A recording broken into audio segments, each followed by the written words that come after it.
May sinagasaang babae dito. Sa sidewalk na to, ilang araw lang ang nakakalipas. Naging critical siya. Kung nabangga siya sa lugar kung saan dapat ligtas siya, baka mamaya, ikaw na yung susunod. Story time. Naglalakad lang yung nursing student papunta sa school nang biglang may mabilis na pulang kotseng sumampas sa gutter at sinagasaan siya. Tumilapon yung babae at nawala ng malay. Tapos dinala sa ospital. Naging critical, pero naging stable naman eventually. Nag-aaral pa naman siya. Malapit na siya sa eskwelahan niya sa UST kung kailan nangyari yung insidente.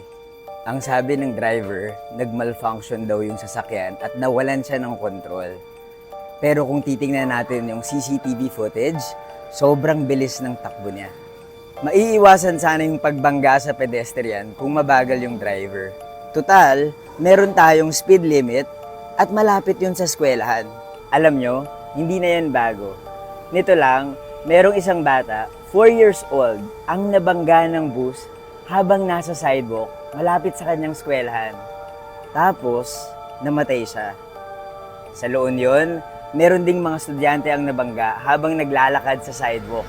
2 sa kanila ang nasawi. Isipin nyo, nasa sidewalk na sila niyan ha.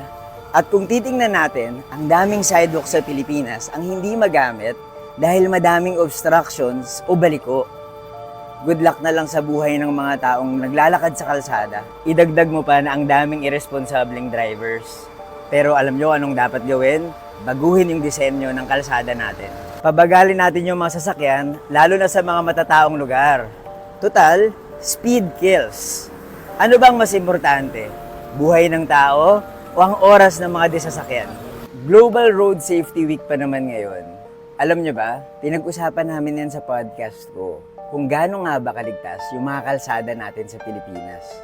Sana talaga may nakikinig sa atin para maging ligtas tayo, ikaw, sa kalsada. Kasi baka mamaya, ikaw na ang susunod na biktima.